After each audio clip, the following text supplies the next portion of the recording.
I was supposed to be overseas defending my country. What I didn't know was that back home, behind the locked doors of our base housing in Texas, my wife had opened more than just her heart to another man. When I got orders to return early, I wanted to surprise her. Instead, I uncovered a plan so dark, so twisted, it made infidelity look like mercy. What started as betrayal turned into something criminal, dangerous, and nearly deadly. A quick thank you to my subscribers. To all my subscribers, thank you for standing with me, for letting these stories reach hearts and homes around the world. If you haven't subscribed yet, please do so now. Turn on notifications so you never miss a real-life story that stirs the soul, breaks the silence, and brings us closer to truth. Your support helps me continue to share more powerful, inspiring, and dramatic tales. My name is Troy Mitchell. I served 10 years in the U.S. Army as an infantryman, stationed mostly in Texas. I've seen combat, lost friends, and faced things that'd keep most people up at night. But nothing prepared me for the betrayal I'd come home to. I grew up in southern Arkansas. Tough family, hard rules, not a lot of emotion. So when I met Zuri, a sweet, soft-spoken girl from Amarillo with a bright smile and a kind heart, I thought I struck gold. We met during a 4th of July festival in San Antonio while I was on a weekend pass. She worked in a diner. I was sweaty, tired, and alone. She brought me iced tea with a slice of lemon and talked to me like I mattered. That was it for me. We got married 2 years later. We moved into base housing just outside Fort Cavazos, formerly known as Fort Hood. It wasn't glamorous, but it was ours. One-bedroom duplex. Beige siding. Fenced backyard just big enough for a grill and a couple chairs. Zuri made it feel like home, candles, curtains, those little signs that say, "Bless this mess." She made friends with other military wives. Took care of the place like it was a castle. I was proud of her. But being married to a soldier ain't easy.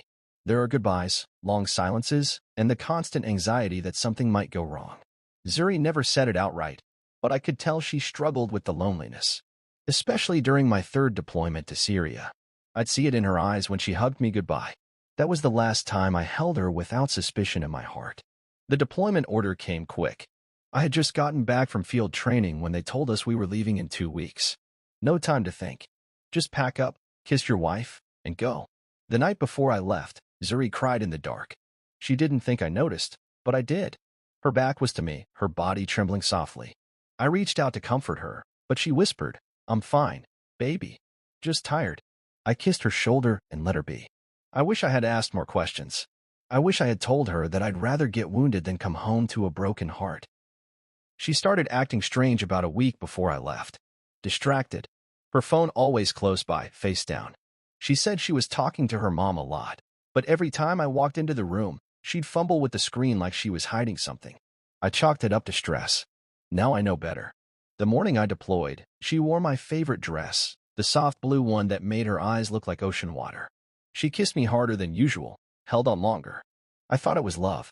Turns out, it might have been guilt. "Come back safe," she whispered. "Please." "I always do," I said. I watched her walk away as I boarded the transport truck. She didn't look back. That stuck with me. Combat zones are hell, but they're also honest. Over there, you know who your enemy is. You know who's watching your back. It's the silence back home that messes with your mind. Days went by without a text from Zuri. Then she'd send a one-word reply. "Fine. Busy. Miss you." That's it. I'd send pictures of sunsets, notes from the guys, or messages saying how much I missed her.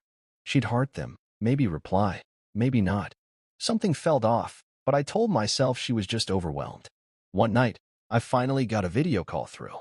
The signal was rough, but I could see her sitting in our living room. Same couch, same painting behind her. But something about her energy was different. Like she was smiling out of obligation, not joy. "Everything okay?" I asked. "Yeah, just tired. Been cleaning all day." Her eyes darted off screen like someone was there. I asked if she was alone. She nodded too quickly. Of course. Who else would be here? I let it go. The subtle signs. There were things she mentioned in passing that didn't sit right. Like how a neighbor helped her mow the lawn, or how someone fixed the Wi-Fi for her. She said his name was Darius, a new guy working on base as a civilian contractor. Tall, handy, quiet but respectful. I didn't like it. "Nice of him," I muttered during one of our rare phone calls. "Yeah," she said. "I mean, it's nothing. Just trying to help." I had no idea how far she'd let him in. What I didn't know, what no one told me, was that she had started letting Darius into our home. Not just figuratively.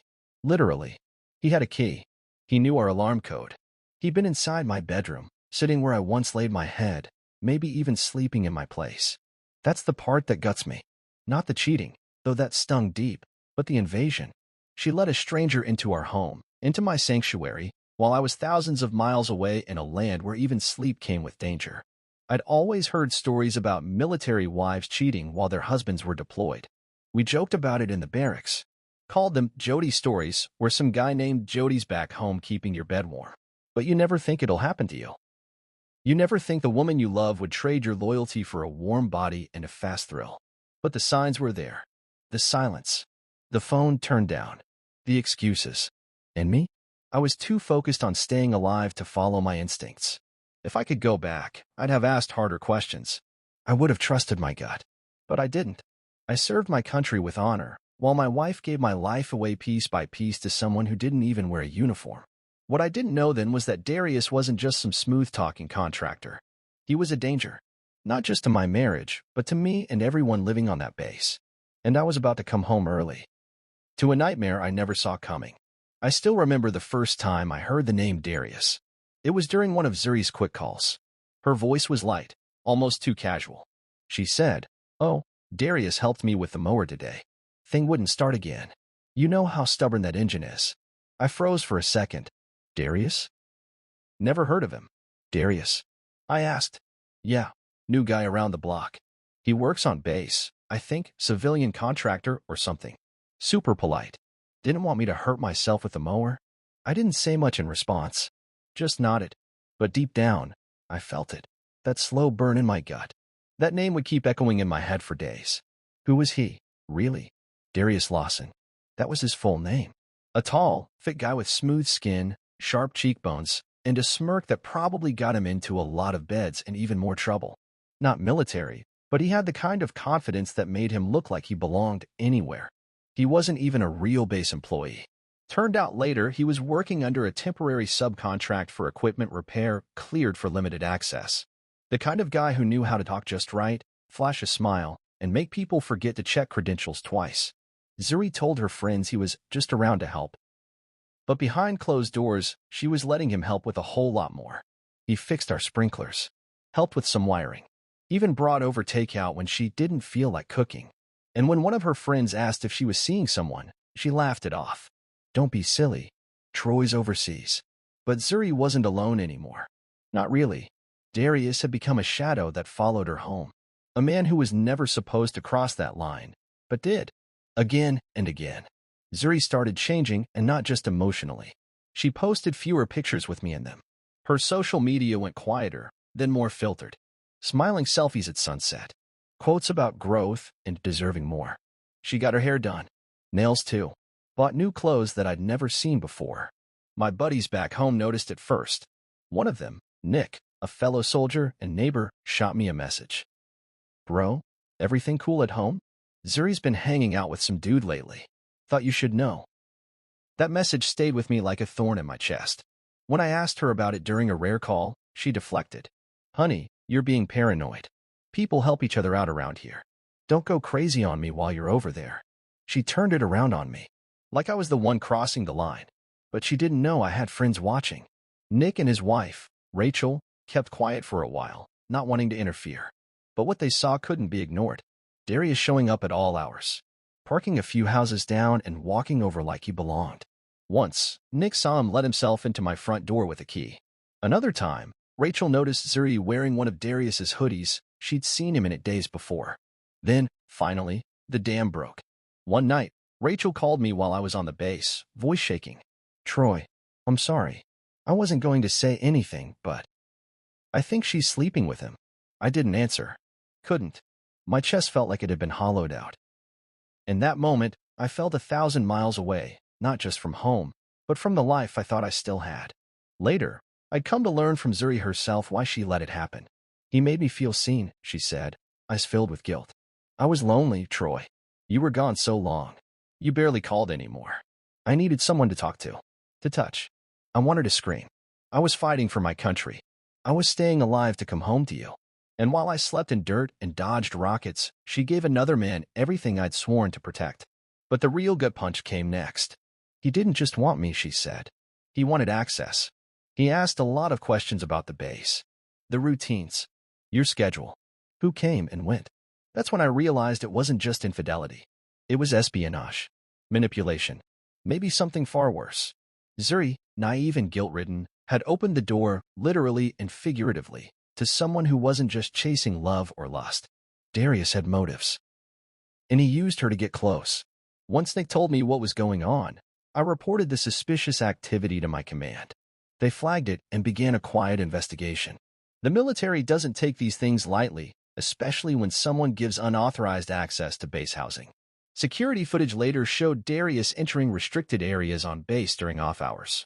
He'd managed to clone an old pass badge. Zuri didn't even know the extent of what he was doing. He was looking for something. Or someone. Maybe it was information. Maybe it was access to tech. Maybe it was revenge. All I knew was I had to get home. Fast. Then, fate stepped in. I received unexpected news. I was being rotated back to Texas early due to internal security reshuffling. I didn't question it. I didn't tell Zuri. I figured I'd surprise her. But the truth was, I needed answers.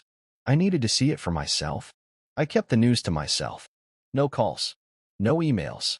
No updates on Facebook. I was coming home a month early. And I was going to catch them. Infidelity was just the first layer. Underneath, it was something rotten, calculated, and dangerous. My wife thought she was getting comfort. What she really got was a ticking time bomb. And soon, I'd walk through the front door into a home I no longer recognized. There's something surreal about stepping back into your home after a long deployment. You expect warmth, familiar smells, your wife running into your arms, maybe with tears in her eyes. You expect to hear your name whispered like a prayer. But when I came back to Fort Lincoln, Texas, I got silence. I had caught the early flight, landed just after 8 a.m., and took a government shuttle to the housing gate. I didn't tell Zuri I was coming, on purpose. If there was ever a truth to uncover, I needed to walk in before it had time to hide. What I found shook me to my bones. I still had my key. The same key Zuri used. The same key she'd handed to a man I didn't even know. When I turned it in the lock, something felt off. The air was thick. The silence unnatural. No music. No TV. Just muffled voices from upstairs. Voices. One of them was hers. The other? A man's, deep, smooth, and confident. It was him. Darius. My stomach twisted. Rage and adrenaline flooded my veins. But I didn't storm up the stairs. No. I crept. I needed to see it for myself. I moved like I was clearing a hostile building overseas, silent, measured, every step echoing in my soul. I paused outside the bedroom door. It was cracked open. What I saw will never leave me. Zuri stood in front of the mirror, wrapped in a towel. Darius stood behind her, shirtless, brushing her hair away from her shoulder as he kissed her neck. And then I heard him say it. You know he could be back any day now, right? You said this was safe. Her reply? A whisper. He's not supposed to be back for weeks. That was it. I pushed the door open. Zuri gasped and dropped her towel. Darius turned, startled. But he didn't flinch like a guilty man. He smirked. That smirk told me everything. He wasn't just sleeping with my wife. He thought he owned this space now. My home. My life. We need to talk, I said. I didn't raise my voice. Didn't lunge at him, though God knows I wanted to. Military training kicks in when emotions boil. You learn to breathe, assess, stay alive. Zuri backed into the wall, eyes wide and mouth trembling. Troy. Oh my God. What are you? How are you here? I live here, I said. Remember?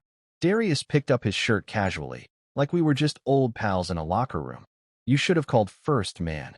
Could have avoided this awkward scene. I nearly lost it. But then I looked closer at him. His eyes weren't just smug. They were calculated. This wasn't just an affair. He was hiding something. Get out, I told him. He looked at Zuri like he needed permission. That made my blood boil even hotter. Zuri didn't say a word. She just stood there, broken. Darius smirked again, grabbed his phone off the dresser, and walked past me. But as he brushed by, he leaned close and said, You don't know what you've walked into, soldier boy. That was all I needed. I shut the door, locked it behind him, and turned to Zuri, who'd sunk to the bed like her knees couldn't hold her anymore. Troy, she cried. I messed up. I messed up so bad. She sobbed into her hands. I stood there, arms crossed, fighting the part of me that still loved her. Fighting the memories of a life we'd built together. Fighting the pain. I let him in because I was lonely, she said. But it got weird, Troy. He started asking questions about the base. About your unit. He asked about passcodes. Who our neighbors were. He even asked if I still had your laptop. My blood turned cold. That wasn't cheating. That was reconnaissance. That laptop held secure files, emails, assignments, and base maps from past deployments. Nothing classified, but enough to raise flags if it got into the wrong hands. I ran to my office. Drawers open. Files moved. My laptop gone. I called Nick. Get base security. Now. Darius was here. My laptop's missing. Within the hour, MPs were at my house. I gave them everything. Darius's full name, his vehicle, his face. Surveillance footage was pulled from base checkpoints. An internal alert was sent out. They launched an official investigation under potential internal security compromise. Zuri sat on the couch, wrapped in a blanket, shaking like she had seen a ghost. What have I done? She kept saying. I didn't answer. I didn't have the strength. Turns out, Darius Lawson wasn't his real name. His real identity was Deshaun Miller, a dishonorably discharged ex-contractor with ties to a private defense company that had once been blacklisted for smuggling base intel to third parties overseas. He'd been using aliases, cozying up to military spouses, and slipping into houses to gain access to tech, laptops, and data. My home was just the latest hit. Zuri had fallen right into his hands. I couldn't look at her the same. That night, I slept in my truck. I couldn't be near her. She hadn't just broken my heart. She'd endangered national security. Our home. Our future. My reputation as a soldier. She claimed she didn't know what he was really after. And maybe that was true. But the moment she gave him a key, my key, everything changed. I went to war overseas, but the real enemy walked barefoot through my living room, kissed my wife, and stole from under my roof. And I wasn't done with him yet. I was still reeling from the truth when the sun rose the next morning. My head felt like it was about to explode. Too many emotions, too much betrayal. The damage Zuri had done wasn't just personal. It had blown a hole wide open in everything I'd worked for, in everything I believed in. But that wasn't my first priority anymore. I had to find Deshaun Miller. I don't know how I slept that night, but I had to stay focused. I called Nick as soon as the sun came up. My mind was still spinning from the discovery that someone I trusted, someone I loved, had not only betrayed me but had put everything I'd ever worked for at risk. Still, I knew what I had to do. The phone rang twice, then Nick picked up. Hey, man, his voice was clipped, tense. You're lucky you got back when you did. We've got an active search for Miller, and I'm part of the detail. I'll keep you posted. Where is he? I demanded. My fists clenched around the phone. I was losing patience. What the hell is he doing with my laptop? Nick's response wasn't reassuring. We're working on it. He's gone dark. Could have slipped off base or gone deeper undercover. But we've got intel that he's been hiding out at a safe house on the edge of the city. I didn't need permission. I didn't wait for orders. I called my own shots now. My own instincts.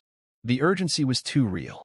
I dressed quickly, grabbed my gear, and got in my truck. I knew the area Nick had mentioned, the safe house on the outskirts. But it wasn't the kind of place where you just show up uninvited. It was a place for bad people, hidden away, and once you entered, you might never leave. But I was ready to go wherever it took to end this. The road felt like it stretched endlessly, each mile marking another step deeper into the mess I'd found myself in. I couldn't help but think of Zuri, the woman I'd loved, the woman who had let someone like Miller into our lives, into our home. The betrayal stung with every passing second. But the mission wasn't about her anymore. It was about getting answers. About getting my damn laptop back. When I arrived at the safe house, I didn't see much. The place was tucked between overgrown trees, surrounded by old wooden fences and rotting sheds. It looked abandoned. Too abandoned. But I didn't have time to second-guess myself. I parked my truck about a mile down the road, keeping my distance to avoid detection, and moved toward the building on foot. My military training kicked in, and I dropped into a crouch, using shadows to conceal my movements. The door was slightly ajar. A bad sign. Inside, the place was quiet, too quiet. Dust-covered old furniture, abandoned files littered the floors, and the stench of stale cigarette smoke lingered in the air. It was a strange mix of unkempt and deliberate chaos. I heard voices. I crept closer, keeping my breathing shallow. I could hear them now, Miller's voice, low and soft, mixed with a woman's. "Relax, baby. You just need to stay calm. The plan's still on track," he said. I recognized the woman's voice, even though it was shaky. "Zuri." My heart stopped. I moved closer, trying to control the anger building inside me. I had to stay sharp. I couldn't let my emotions ruin this. I peeked around the corner. There they were. Miller was pacing, and Zuri was sitting on an old, beaten-up chair, her face pale, her eyes empty. "I told you this wasn't safe," Zuri said, her voice trembling. "What if Troy? What if he's already looking for you?" Miller chuckled. "Don't worry. He's a soldier, not a detective. He'll never catch up to us. Not now that we've got the laptop. It's going to go for a nice price." I couldn't let this go on. Miller was one step ahead, and Zuri? She was still in his grip. I knew she wasn't thinking straight, not after everything she'd done. But even if she wasn't involved in the darkest parts of Miller's scheme, she was still responsible for getting us here. I needed to act. I burst into the room. "Zuri, get up. Now." She jumped, her eyes wide with shock. Miller whipped around, pulling a gun from his waistband. "Drop it," I shouted, aiming right at him with my own weapon. "Put the gun down. Now." He didn't flinch. "You're not as good as you think you are, soldier. You won't make it out of here alive." But I wasn't backing down. I'd had enough of running and hiding. It was time to confront this head-on. I could see the hesitation in his eyes, and I knew I had the upper hand. He was outnumbered, outgunned, and out of time. I moved closer, never taking my eyes off him. The tension in the room was thick, like the air before a storm. "You think you can just take everything from me?" I asked, my voice steady. "My wife. My job. My life? Not today." He started to raise the gun. I moved faster, lunging at him, knocking it out of his hand. I heard the loud crack of bone as he hit the floor. Miller was handcuffed and hauled off by the MPs. Zuri didn't move. She just stared at me, her lips parted, as if she couldn't understand what had just happened. I didn't have the energy to speak. I didn't have the will to make it okay. All I could think about was the mess I'd inherited from a woman who had once been my world. I had the laptop back. The mission was complete, but there was no satisfaction in that. Zuri wasn't the woman I'd thought she was, and the enemy I'd been fighting wasn't just external, it was inside my home. But I wasn't finished yet. This is not just a story, it's a storm. A twisted tale of lust, deception, and the terrifying cost of misplaced trust. One decision spirals into betrayal, and what seems like infidelity hides something even darker. This real-life inspired drama will grip your heart, shake your soul, and leave you breathless. New episodes drop daily. Just when you think you've figured it out, another secret unravels. Before I continue, a quick thank you to my subscribers. Like, comment, and subscribe to stay locked in for more gripping, real-life inspired infidelity stories that will haunt you long after the final word. I used to believe that betrayal was the worst thing a man could face. But what I learned next made betrayal look like a paper cut. Because once the adrenaline wore off, after Miller was dragged away, the gun was taken from the scene, and the chaos was over, I had to face her. The woman I came home to. The one I loved. The one who let the devil in through my front door. Her name was Zuri Saunders, and I didn't recognize her anymore. Back at the house, the military police gave me a ride back to our base housing. It was silent the whole way. No one spoke. Not even me. The house looked the same as before, same porch, same flag swaying on the post, same wind chimes jingling near the door. But it wasn't home. Zuri was already inside, sitting at the edge of the couch like a ghost. Hands folded in her lap. Her face pale. Not a tear in her eye. "I guess this is it," I said coldly as I walked in. My boots were still dusty from the safe house. I didn't bother taking them off. "Start talking." She didn't look up. "It didn't start the way you think." I scoffed. "It never does." She took a breath. "I was lonely, Troy. You were gone for so long, and at first, Deshaun was just helping me fix the porch lights, remember? You even told me it was okay to ask for help. Then one day he brought me lunch, and we sat on the steps. He made me laugh. He listened. You stopped listening to me a long time ago." I clenched my jaw. "That's what this was about? Loneliness." "It grew," she whispered. "And I was weak. I started letting him in more. Into my thoughts. Into the house. And eventually, into our bed." The words hit like a freight train. But I didn't flinch. She kept going. But then I saw his other side. The way he talked about money, about people on base. I realized he wasn't just cheating with me, he was using me. When he found out you had a laptop with classified access, he pressured me. He said it would just be a peek, that he needed it for leverage in case something ever went wrong. You let him inside our life? I interrupted, my voice trembling. You opened the door to a traitor, Zuri. She finally looked up, and now I hate myself for it. The investigation. The following week was brutal. The base launched a full investigation. Deshaun Miller had been working an off-the-books information ring, using military spouses as leverage. I wasn't the only one. There were others, Marines, officers, even a commander, whose lives had been touched by the same kind of betrayal. I was called into debriefings, not just as a witness, but as a near victim of intelligence theft. Thankfully, Miller hadn't accessed the deep files on my laptop, just a few low-level transport logs, but that didn't lessen the severity. It could have been much worse. And Zuri? She was under base review for complicity. My marriage on trial. But the military investigation wasn't the only trial. There was the personal one too. The emotional wreckage. She tried to reach out in those weeks. She left notes on the table, texted, called, left voicemails. She cried when she saw me walking back from the base exchange and tried to follow me home. But I shut the door in her face every time, because I didn't need to hear another apology. What I needed was to understand. Closure with Nick. One night, Nick invited me over for a beer. We sat outside on his porch, staring at the West Texas sky, the stars like tiny holes poked into black velvet. You gonna leave her? He asked gently. I stared ahead. I don't know. You still love her? I paused. I did. But I think. I loved the version of her I thought existed. The one who waited for me. The one who believed in us. He nodded slowly. Sometimes the war isn't overseas. Sometimes, man, it's right in your damn living room. He was right. The final talk. 2 weeks later, Zuri asked for just 10 minutes. I agreed. We sat at the kitchen table. Quiet. Empty. Like us. She didn't cry this time. She just said, I betrayed you. I broke your trust. I let the wrong man in. And I can't undo that. But I never stopped loving you. Even when I was at my worst. I studied her face. There were lines I hadn't noticed before. Guilt. Regret. Age. She looked like someone who'd already been punished long before I showed up at the safe house. I spoke softly. Love without loyalty is just a story we tell ourselves to feel better. She nodded, eyes glossy.